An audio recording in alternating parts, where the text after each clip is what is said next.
Okay, so our conversation for today is that you're not grown at 18.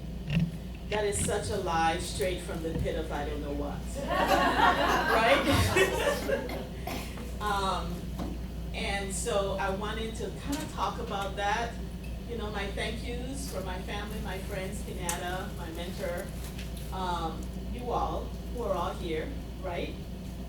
So you guys, thank you everybody for being here. I have some corny brain jokes, right? And you will laugh.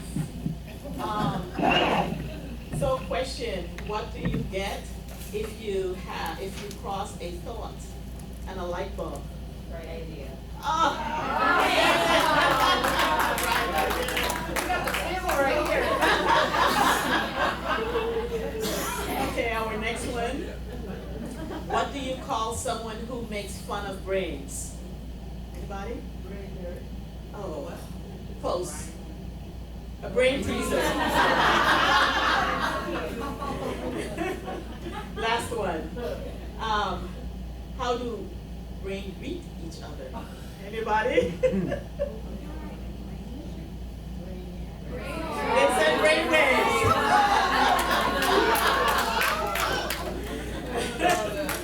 So again, I am Dr. Jane, and I want to be your favorite psychologist, right? The human brain is an absolutely fascinating thing. No two human brains are exactly the same.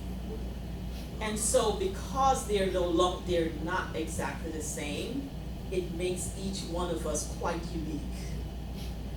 Very individual. Our brain differs slightly based on anatomy or slightly based on chemistry. And so because of that, we have all these different types of all of who and what we are.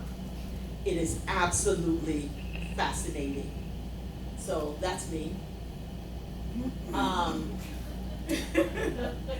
For my veterans in the group, let me see you. Raise your hand if you're a veteran. Yay, yay, yay. Right? Thank you for your service. Genuine thank you. For spouses of veterans, children of veterans, let me see you all. Right? Thank you for your service. Right? Okay, because it is an unspoken, you don't sign your name on the dotted line, but there you is, not there you are. There you is. Yeah. You understand. And so, thank you for that. Teachers, let me see the teachers in the group or counselors who work very good. Again, thank you all for your service and what you do that are unspoken. That the public doesn't see what you do, but you do those things all day. Not every day, air day. You understand? Air day. Healthcare workers, let me see you all. Healthcare workers, excellent. Nice to meet you. Very good. And for parents, those of us who are parents, raise your hand, let me see you. Okay, very good. Excellent. So, everybody, it's good to meet you all in your various capacities, right? And we are many things, and it requires different skills to do those things in the various capacities, personally and professionally, right? So let's get into it. We are not grown at 18. In this visualization exercise, let's do it. Ready? Close your eyes. Breathe in. Breathe out. Breathe in. Breathe out. Breathe in. Breathe out. I want you to think about an apple. Make that apple pink. Give it eyes, give it ears, give it facial features, give it arms, legs, and let it run away. Open your eyes in 3, 2, 1. Open your eyes. You guys, everyone saw your apple, your pink apple, right? Yeah. But no such thing exists as a pink apple. But with the words that I instructed you to do, you were able to visualize that pink apple. Earlier, Jim talked about the power of the mind, and I think somebody else talked about the power of the mind. And we are able to have people visualize different things. My background is in cognitive science, so I look at brain anatomy, brain development, how we process information. And cognitive science forces us to look at these individual processes. All of these things that we do all day, every day, that makes us human, right?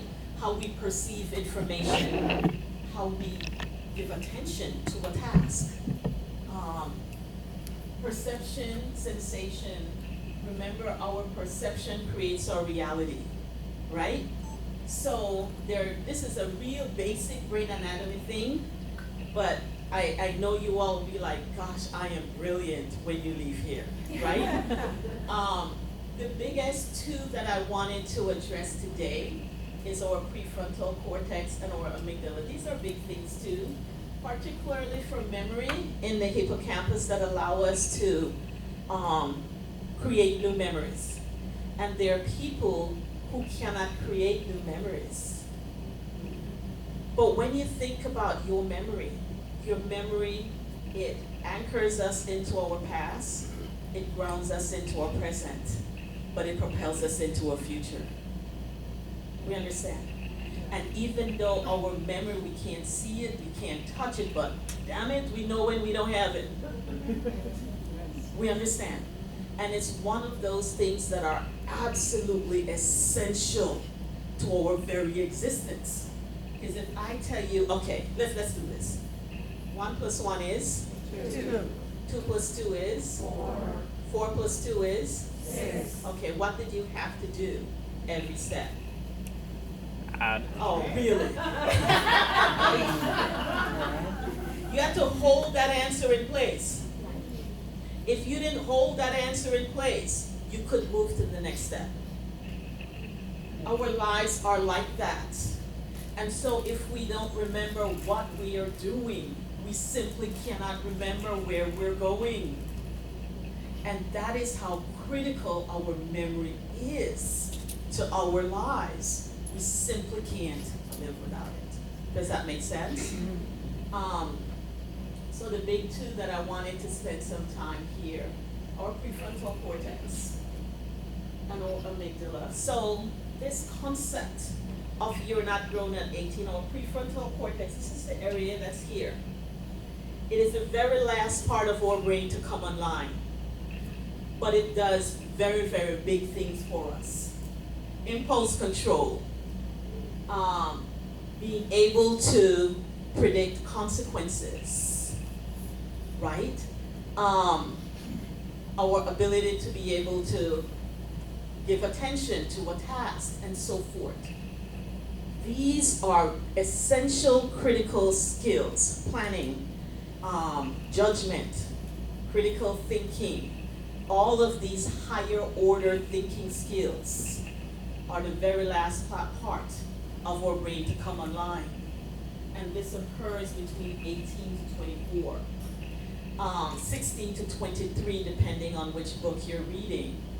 What does that mean for a young person, right?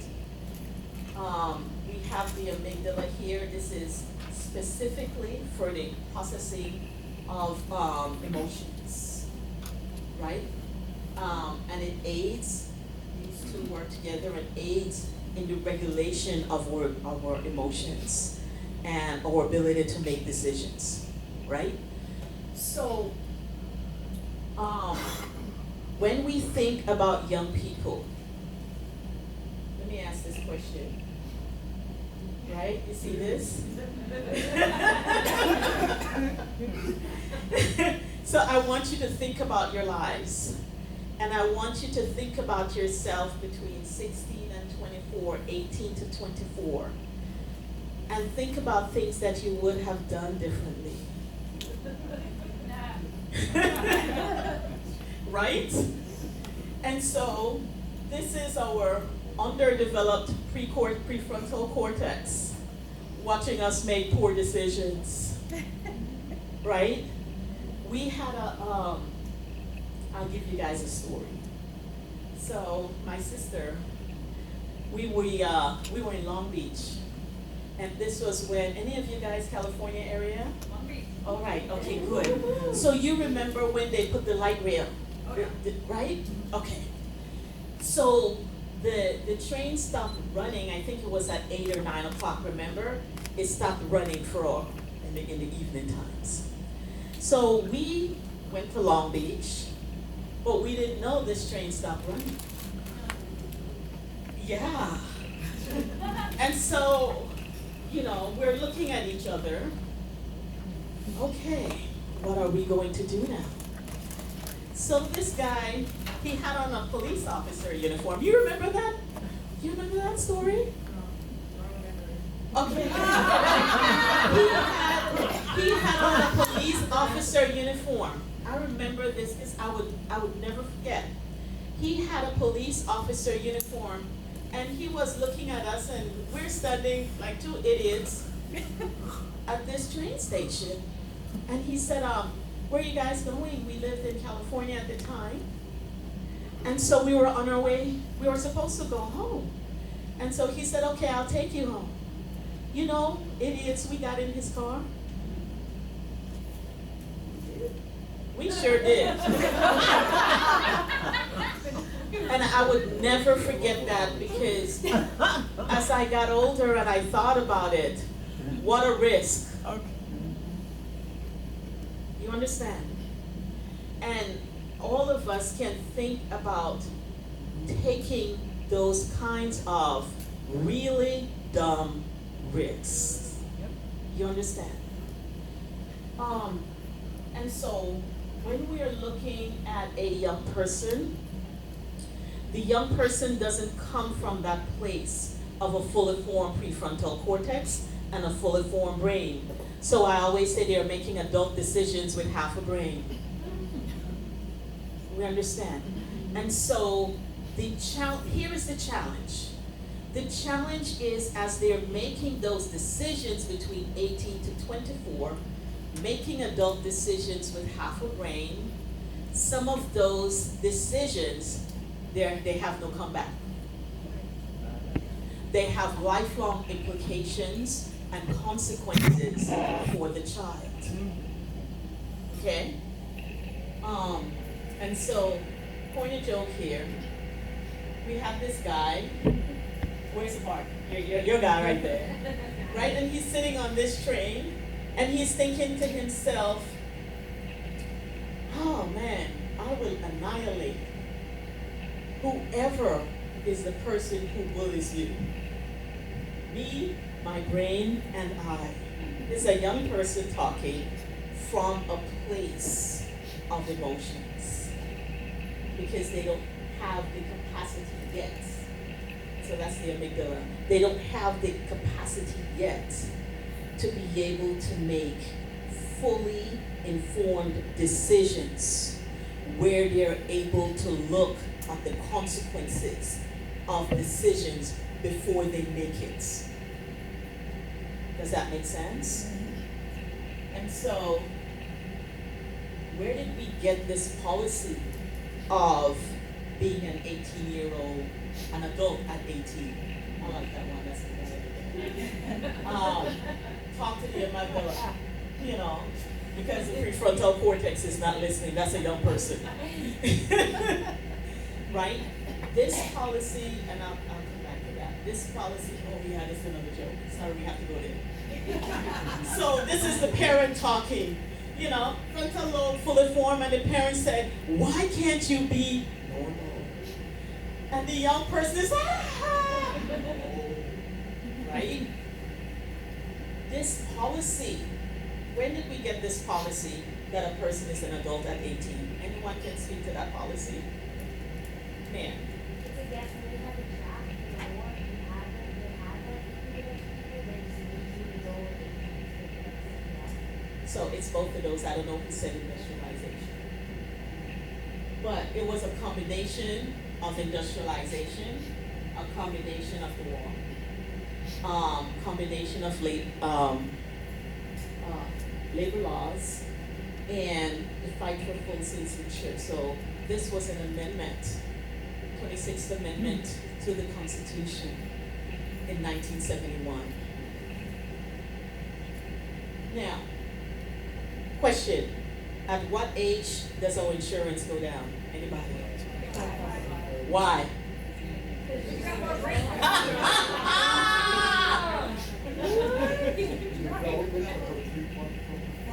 Yes, you like that word. That is correct, sir. And so, what we are paying for when we have children that age, we are paying for the risks that they are going to be taking between 18 to 24 with their half a brain cells. That is what, as parents, we're actually paying for. Okay? And so that policy, it was a fiscal policy made in the best interest of the country, not you, the individual. That policy it did not have you in mind. You were on the receiving end of that policy, but it was not with you in mind. We had that policy in place because we needed people to vote, we needed people to pay taxes, we needed a labor force, right? We needed people to join the military, so there we is, not there we are. Right? Parents, please talk to your children. Please understand that we still keep talking. Just because they're 18, they have no bloody sense. Young people, if you have your young people, please listen to your parents, right? And so you can make that transition into adulthood.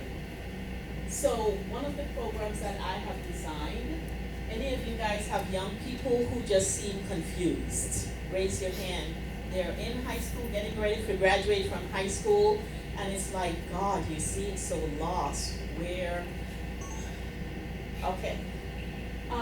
So one of the things that I had developed is an after high school planning program, and I have the students with me for 3 months, the students and their families. Because ultimately, we have to ensure that our young people make that transition into adulthood. And so if they're operating from a framework with a tailored plan, you can make adjustments here or there, but we're operating out of a framework. Does that make sense? So I create those frameworks, my team and I create those frameworks for young people and their families, right? Because it's a team effort. We make sure we assess them. We go through the whole scholarship pieces, the parent-child relationship, and how parents can advocate for their children, and how children can advocate for themselves. Outcomes, one of the two big outcomes. One is for the child to make a seamless transition, and so they're not wasting all this time and money in school, student loan, this and that. So it's to minimize the time they'll spend in technical school, because college is not for everyone. Minimize the time they will spend in technical school or traditional college, and minimize the amount of student loan that they will get or not get, something like that, right?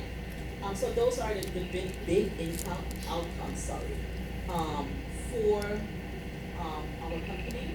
This is my contact information, and we're Notable Education Planning. And I am Dr. Jane. I am officially your favorite psychologist.